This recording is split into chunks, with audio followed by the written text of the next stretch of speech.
Okay. Hello and welcome to a new episode of the Success Grid podcast with your host Hussein Talib. My guest today, his name is Brendan Neely. Brendan Neely, is that exactly the way I spelled it? Neely? Yeah, that's perfect. Awesome. He's an entrepreneur, profit first, and bank on yourself professional. He is the co-host of Wealth Wisdom Financial Podcast with his wife Amanda. They founded and managed Overflow Coffee Bar L3C from 2008 through 2018. Now they share their experience and knowledge through podcasting and through developing personalized financial strategies for individuals, couples, and businesses. Brendan, welcome to the Success Grid podcast. Hey, thanks for having me. Awesome to have It's gonna be you. awesome. I'm glad to do it live. This is gonna be a lot of fun. Yeah, of course it is. You never know what happens.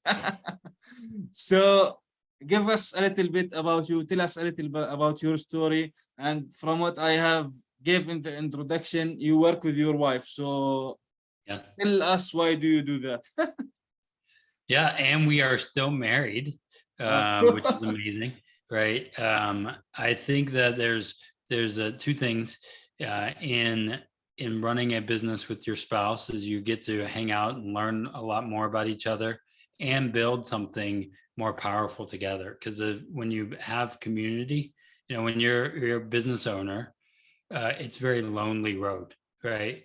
And so when you have somebody who understands and is part of the journey, it just makes it all the better.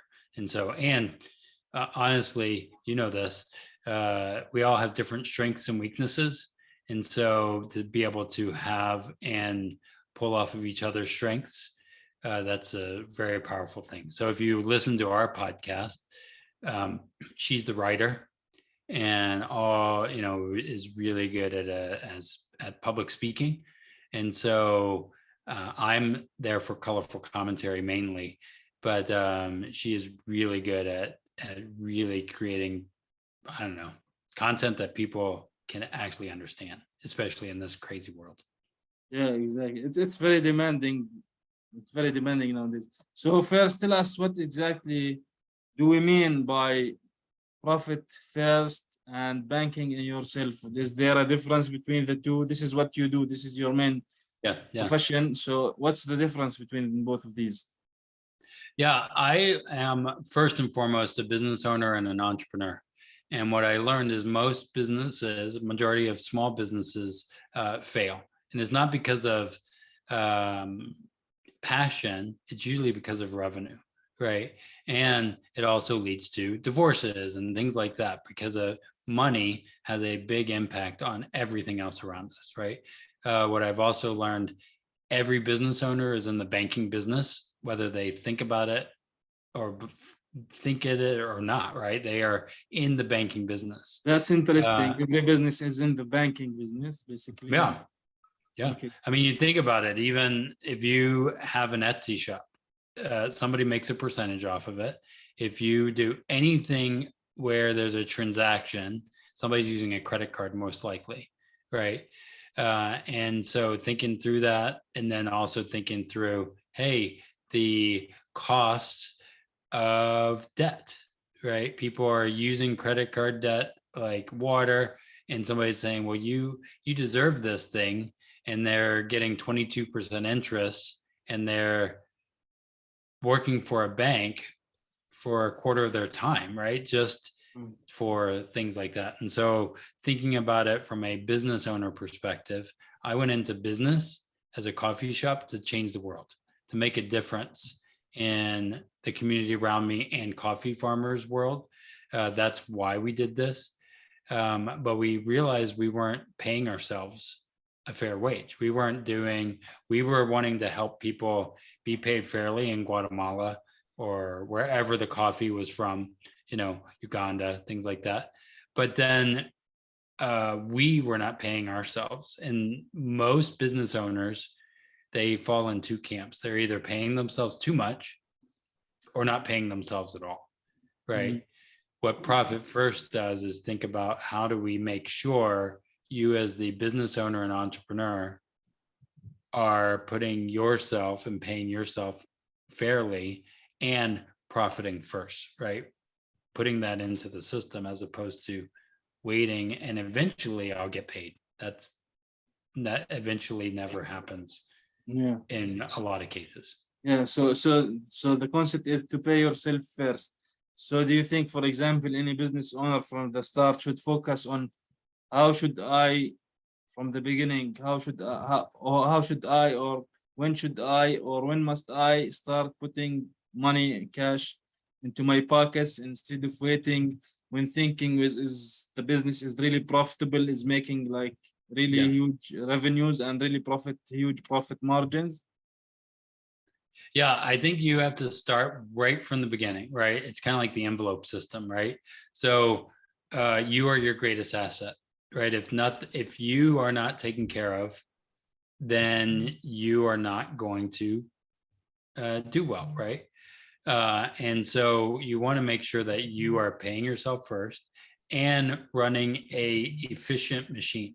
Because what will happen if you don't think about your money, and this is where I tell every business owner, is to make sure that you are the CFO of your business. Don't delegate that and run a lean business, because everybody's going to tell you, you watch TV for 5 minutes. There is a plan for your money, and everybody's going to give you things that you should do. If you do this, then your business is going to go great. If you do this, your business is going to go great. And so by having a lean machine, you're able to figure out what really works, right? Does that make sense? So what they call it in profit first language is target allocation percentages. Your target allocation percentage, you don't start here, but it's 5% goes to profit, 50% goes to owner's pay, 30% to OPEX, and 15% towards taxes. That means you have to run a business off of 30%. You're going to do things differently than if you were going to just put a lot of money into it. So, but you mentioned at the beginning that most businesses fail. So why do you think they fail, and what do you think should be done before for the business to, let's say, profit? I don't want to say from the beginning, but maybe that's tough. But let's say profit after like 1 year or two, maybe.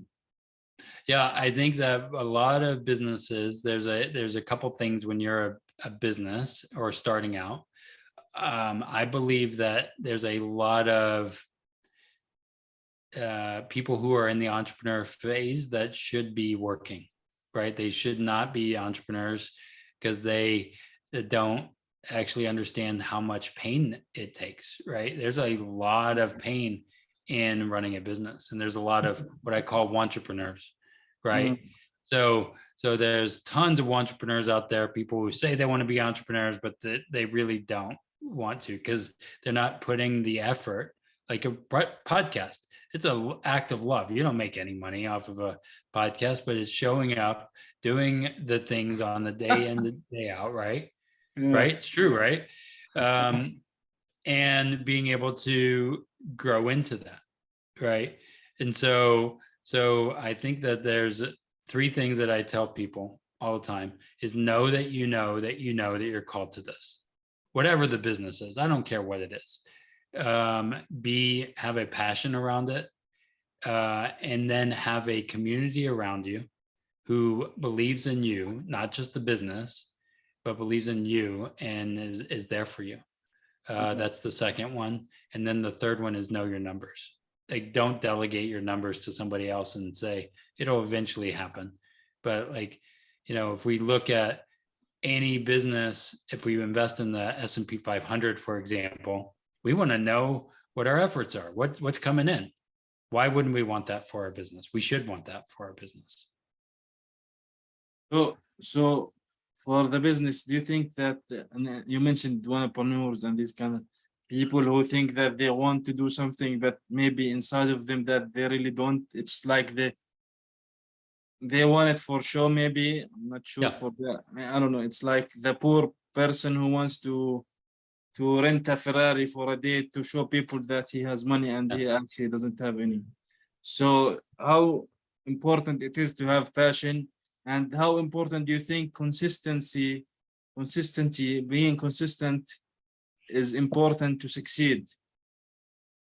Yeah, I think we're living in two different worlds sometimes, where the super uber rich can do things and make it, and then there's the rest of us, right? And so what really, if you are like the rest of us, it's about consistency, just showing up, right? And it's almost like a boxing match. The last one standing is going to make it, right? Can you outlast other people, right? And grabbing hold of trends. Like, we've been podcasting for years before podcasting was even a thing. I didn't know. And I wish I would have done a lot more efforts towards it, but we didn't know. We just kind of, and there's a lot of people who are like, what they say, doing the podcast fade, right? Where they started a podcast and then they gave up, right? They stopped, right? Because it sounded cool until you got to do editing and you got to do all the things. You know what I'm talking about, right? Yeah. Editing. A lot of people, especially like you mentioned, why businesses fail. I actually read some kind of article specifically about podcasting. Like, I'm not sure what percentage was, but about 90 to 90, maybe 5% of podcasts in less than 6 months stop because they stop beyond the 10th episode or something like that, because they think it's like you have to do 2 episodes and you are like golden, you are going viral, and it's not like that. Same with writing a book, or building a website. A lot, exactly. A lot of people who are successful today, for example, in podcasting, they have done it like, for example, for years. Like, they started back on in 2003, maybe 2005, these kind of years. Yeah. And I think that's the thing that people need to realize as they go into business is play the long game, right? We're not playing a short game. And this is the problem in our world, is we've been playing the short game for so long, and even our financial foundations aren't stable. And, people will say, and I've seen this, I do financial analysis for people all the time. I'm a 7 and 8 figure business, and they tell me and how awesome they are. I'm like, yeah, you are bringing in 8 figures and you're keeping hardly any, right? That is not a healthy business. That is, you are a slave to somebody else, right? So how do you build a business? I don't care. It could be making 200,000, right? But if you keep 100,000, that's a better lifestyle than, I'm a 8-figure business, but I only make 20, right? And a lot of people are this idea of whatever those numbers are, half of it's an illusion, and we have to kind of like take our blinders off and realize that we are most of the time in an illusion. And how do we build stable businesses that are going to last generations? So Brendan, do you think that the most aspect of business is to focus on? For example, I studied accounting in university, and that accounting is focused a lot on statements and cash flows and these kind of things. So what is the most important thing in business, do you think? Is it like Peter Drucker said, business, it's about innovation and marketing? Do you think business, innovation and marketing, plus you need your financial literacy with that? I think that's the hardest part of a business owner, is it's all of it, right? And you have to wear all of the hats, right, until you grow. And so I look at as a small business, and I think about this I have a 4-year-old, right? So my 4-year-old, he now does a lot of things on his own. But when you start a business, it's like having a baby, and you have to do all kinds of stuff that you did not want to do. You didn't sign up for. Well, you kind of did, but there's things that you have to do that you're like, man, could you just like poop on your own? But they don't, right? And so that's the way a business is. And you have to learn all the different things until you can delegate it. Now, there's a couple things that I think about is make and keep money. Marketing is going to be the main thing most of the time. Sales, not necessarily marketing, but sales. That is important in every business. And I tell to bring the revenues in. Yes. Yeah, I tell my staff, they're like, well, I'm not a salesperson. I'm like, well, every person in the world is a salesperson, because if we didn't have sales, you wouldn't have a job, right? And so we're in that role. You have to be the number one advocate for your business, 100%, because even your mom isn't going to support you that much. She's, you most of the time, they don't even care what you do. You have to go and pitch to strangers, right? And the stranger gets it, right? I see that like at a coffee shop, right? And you're like trying to get your friends to come, and they're like, I'm too busy. But then neighbor comes, anyway. And so you gotta be all about sales, but it's make money and keep money, right? So you gotta understand that everybody has a plan for your money, including marketers. So how do we make it and keep it so we can grow it? So how can we keep it? Are you talking here about savings, like putting a savings account for the business, or a personal saving accounts for that certain individual or certain business owner, for example, putting a savings account for his spouse or their kids or whatever? I think it's all of them, and it depends. So I might have a different answer in a different phase of my business, right? And this is where I lead into my a thing that we've created called the still method. And a lot of times in the still method, it's really asking questions, and you have to sit with those questions regularly. Even if you're a solopreneur, you have to be answering these questions. Now, the opposite of still, and I'm going to get to what the still method is, but the opposite of still for us is chaos, right? And you think the world is in chaos right now, right? A lot, every time. Who knows what's gonna, but when this episode airs, who knows? We might have aliens that showed up. I don't know. With the James Webb Space Telescope, yeah. Right, exactly. Who knows? I don't know, but it's possible with the couple years we've had. But chaos is confusing. It's haphazard. It's anxious. It's overwhelming and stressful. Now, I know we're in different countries, but do you feel like that's happening in where you're at? Yeah. There's a lot of things that impact the globe, all the countries, sometimes in the same way. Like, for example, what's happening now in Europe between Russia and Ukraine, whatever. It's affecting lots of places, lots of countries. So yeah, it's now I think the Earth reach a point where now there is literally no boundaries. The internet has made it like totally less. Everything is less. There is no borders. There is nothing. But countries have borders. But So I notice everywhere we go, there's that chaos happening, confusing, haphazard, anxious, overwhelming, and stressful. And with that, the TV and everything is telling you, well, don't worry about it. Here's this, take this and you'll be fine. And all this, and we're sick all over the place. We're sick. And I believe that the small business owner is the answer to most of the problems, right? The entrepreneur, if they can make it, right? And so we have to be in a place of clarity, right? We have to be in a place of peace in the midst of whatever's happening. Even if you have a team of 20, they're going to look at you as the leader and say, where do we go, Captain? And you have to kind of know where we're going.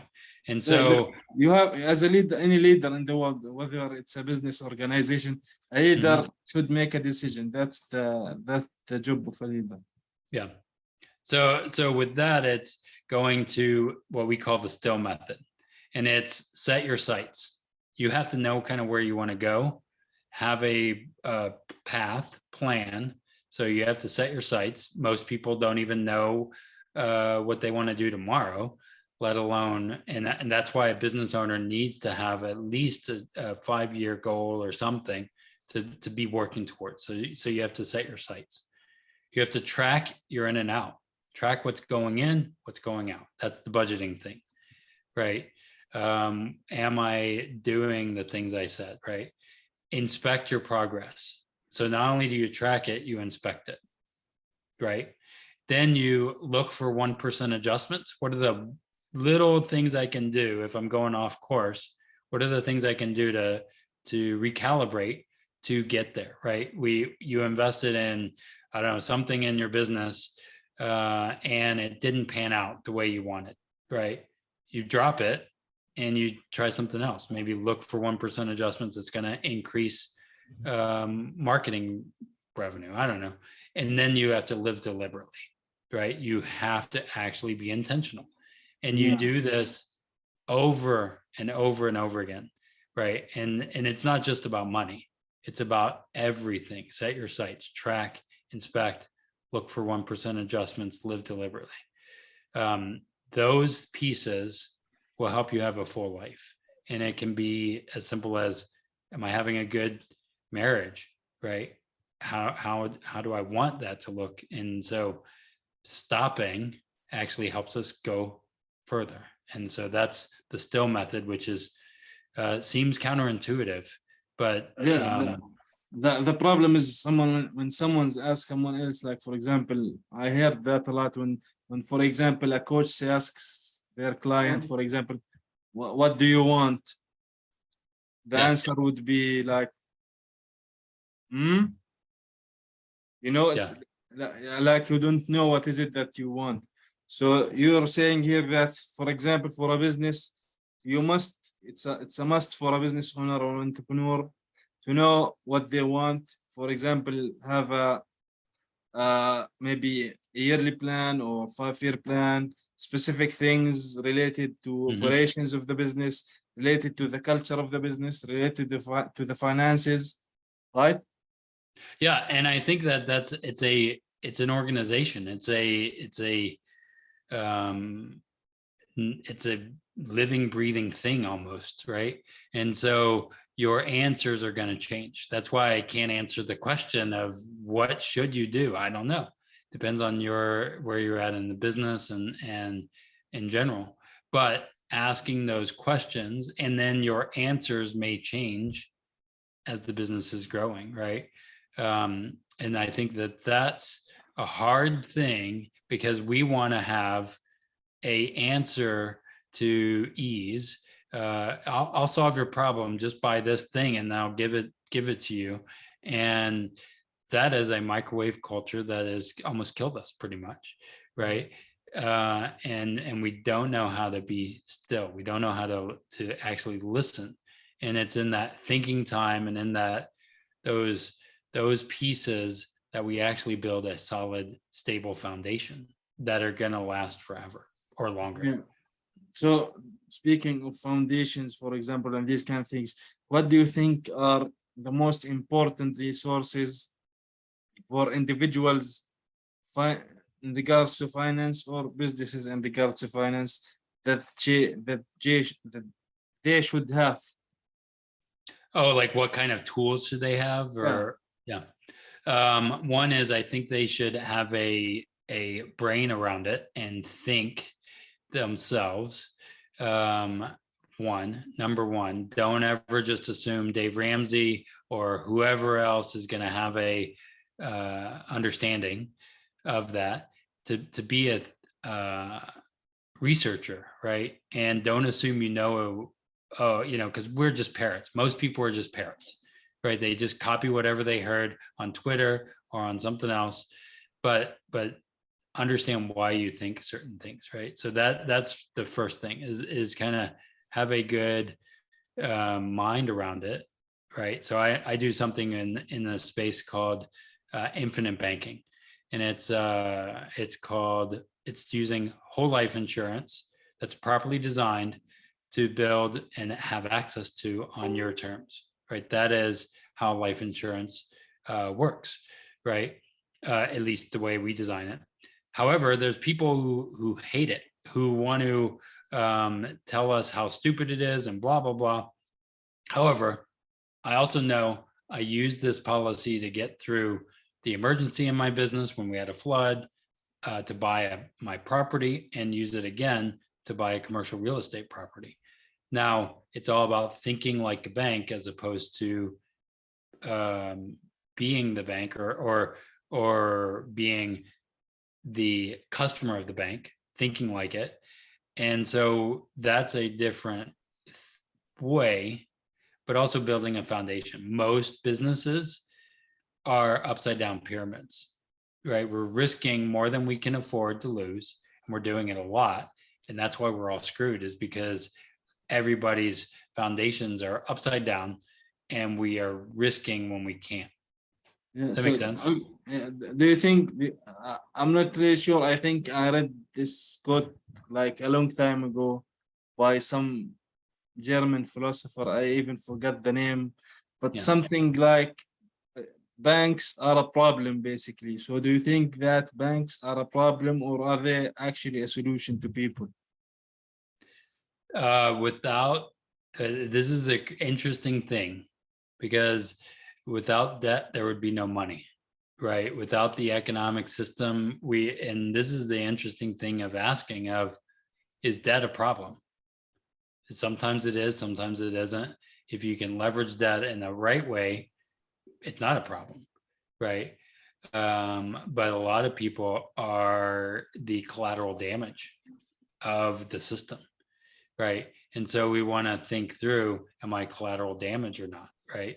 And you think about it, whenever a bank or a financial institution, they have payday loans here in the US, in the south side of Chicago, right? And it's where these people are getting their money for really expensive to be able to do what they need to do, buy groceries or whatever. And somebody's profiting off of that, and then within this system in the US, the Fed, and all of that stuff, it's run by banks, right? So are we better off or not? The jury's still out. It's been the most profitable business in the world, and it's been around since before time, pretty much. And will it go away? I doubt it. But can it be redeemed in a better way? I hope so. And can you give us, give us the audience something that might be considered some kind of a myth in regards to finance or personal finance to people? So you mean like what they should do with money, or what do you mean? I mean, some kind of a myth, like for example, now we mentioned that the banks could be, they could be good, the good guy, might be the bad guy. So is there something around personal finance for people that they should not think of it as a negative thing? Yeah, I think it depends. So if you're in consumer debt, right, it should be more of a negative thing. Get out of consumer debt, right? Meaning you're spending more money than you're making. Then and going back to being a business owner, there's two things that you can do: make more money or spend less, right? We can control how much we make, right? Hopefully. So that's a thing. But spending less than you make and creating assets versus liabilities. Too many people are like, I need to buy a boat because I deserve it. You don't deserve anything, right? Or whatever. Excuse me. But I think that's the challenge in our world, is we're saying, and this has been over the past 30 years, you deserve everything. We went off of the gold standard. We became consumers versus producers, right? And you notice that our health is going worse than better, and it's a mess.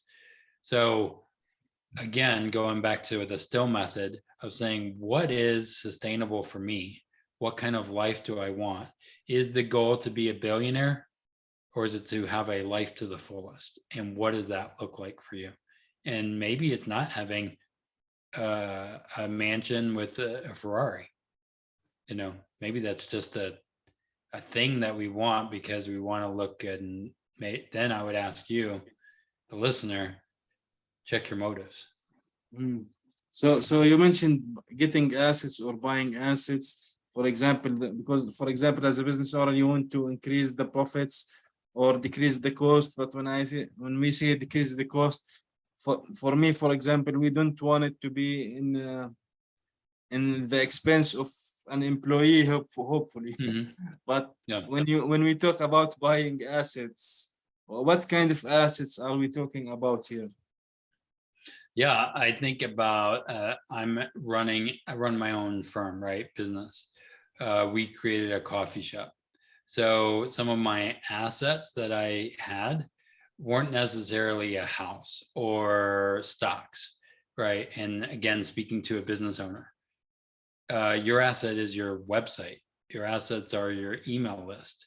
Your assets is what you have, the social media context and input output, right? Those are assets, right? That's why they think of valuations. When you do a valuation to sell a business, they're looking at, what are your assets? What are you making, right? Those are very different, but at the same time, you want to have non-correlated assets. So for me, I'm buying a building for my office. That's a asset that's personally owned by me, that the business is going to be a renter for, right? And it's going to rent to me, but I'm going to have that asset that I can then use to buy other assets or leverage and use the banks in a positive way, depending on what the interest rates are, right? And I might think that as time progresses, depending on what's happening in the world around us. Yeah. So do you think that, for example, like you mentioned, assets does not mean in the internet, in this internet age, does not mean only maybe buildings and land, these kind of, or stocks or whatever. It could be like, I mean, you mentioned it could be a website, it could be maybe social media following, huge social media following, these kind of things. So do you think assets in general will pay dividends in the future, or there are some kind of assets that eventually will turn out to be expenses or liabilities? I think that that's a great question. And that's the hope of our business, is paying us dividends, right? That's the profit first model, right? Of getting profit and dividends from that. And sometimes it's a grand experiment when you're a business owner, right? You're hoping it's going to be a asset, but it becomes a liability, right? And that's just going through life, that we think it's going to be a great idea, and some of them are home runs, right? Some of them are duds, and so you have to figure out quickly which ones are going to be that and which ones are not. 20 years ago, you tell me social media followers would be an asset, that didn't even exist, right? But now, looking at the attention and the lack of attention that people have now, the bigger your brand is, the bigger attention you have, right? And that's the hardest part in a small brand, is that asset of attention. And how do you build that? That's a hard one to even figure out. But again, it's like, what do you want in your life, and what are considered assets for you, like in living, not necessarily on the cheap, but living in a way that is healthy, I think. Yeah, it's important. Like there's a lot of talk now about minimalism and these kind of things. Like you don't need like so much physical stuff, but Yeah. you need at the same time to live life. like Yeah. as you mentioned earlier, to the full potential of your life. So yeah, that's important. And I think about this with the coffee factor, right? They call it the latte factor. If you minimize drinking coffee, you can save so much money and blah blah blah. And I'm like, dude, I used to own a coffee shop. I would have hated that. And I like my lattes every now and again. Don't tell me that I can't do that, right? Because I want to be able to have the freedom to do that when I want. But my numbers are going to tell me if I can afford a Ferrari or not, and my wife's going to tell me even if I could afford it, you can't have it. Right? That's somewhat going to happen, and I probably wouldn't do it anyway. But again, having that community, having that relationship to the numbers, to be able to make wise decisions. I think that that's the problem in our world. We aren't very wise anymore. We're told chase rate of return, and the market has not delivered on what they promised. You know, the definition of an insanity is doing the same thing and expecting different results.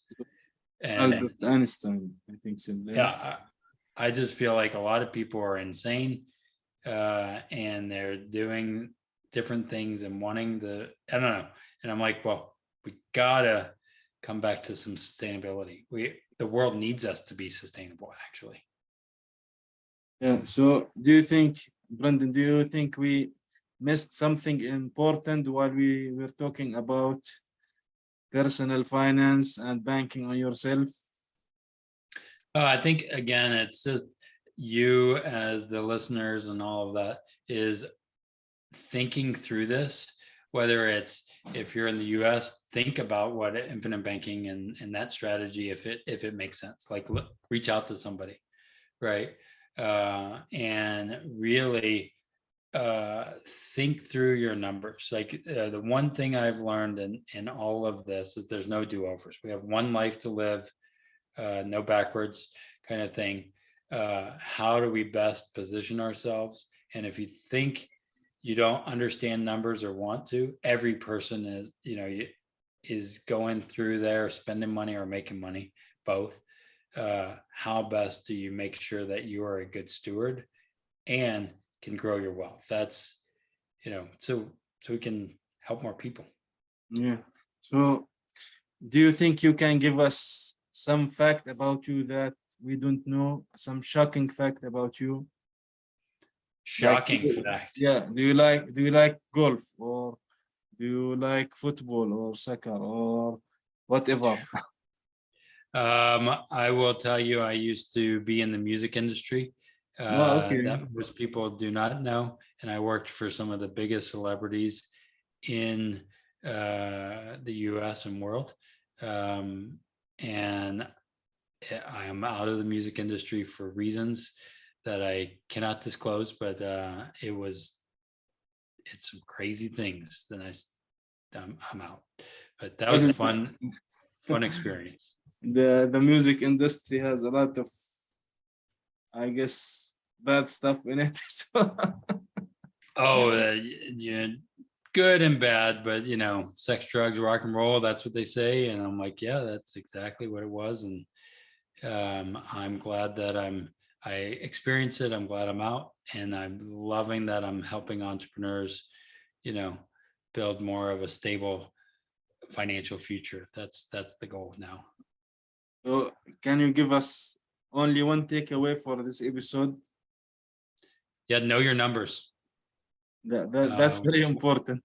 And hopefully the numbers are on the positive side of things, right? Yeah. No, hopefully it's in the green, or in the black, not the red. But know your numbers. And if it is in the red, what are you going to do about it? Right. Too many people are playing victims, and we don't need to be victims. We need to actually be victors. And so stop playing the victim card and say my mom did it or my dad did it or whatever. It doesn't matter. Like, we're in a global world now. I mean, I'm talking to you all the way from all around the world, right? I mean, it's amazing. Yeah, we don't have to play the victim. Yeah, you have to work. You have to be consistent. You have to do the work eventually. There's nothing comes easy, whatever it is. Actually, nothing comes easy in life. And even people, when you think about whatever they are doing now, they might be doing it now easily, but at some point they were working hard for it, but maybe that's how they were programmed to do. So maybe you need to change how you think. So maybe some kind of a shift, a mindset shift you need to do, but nothing comes easy. You have to work for it. Yeah. And you're not entitled. People in America anyway, we all think we're entitled to it. I'm like, dude, you're not entitled to crap. Like, you know, I don't know. Maybe I'm too harsh, but you know. Whatever. So, Brendan, when can people get in touch with you? Where can people find of course, go to my YouTube channel, Wealth Wisdom Financial. If you look up Wealth Wisdom Financial, the podcast is Wealth Wisdom Financial Podcast. We do podcasts fairly regularly, and then do interviews on our channel on YouTube very often. And then go download the stillmethod.com. There will be a book coming probably next year. It's all in here and not out there yet, but it's going to come shortly. So the Still Method, go download the playbook, and then you'll be able to be in the know. So when the book comes out, it's going to be a bestseller. Cool, amazing. Hopefully, I am waiting for that book to come out also. So thank you, Brendan, for being here today with me on this episode of the Success Grade podcast. Hopefully, we delivered some value to people who were listening or will be listening to this one. Thank you very much. Awesome. Thanks for having me.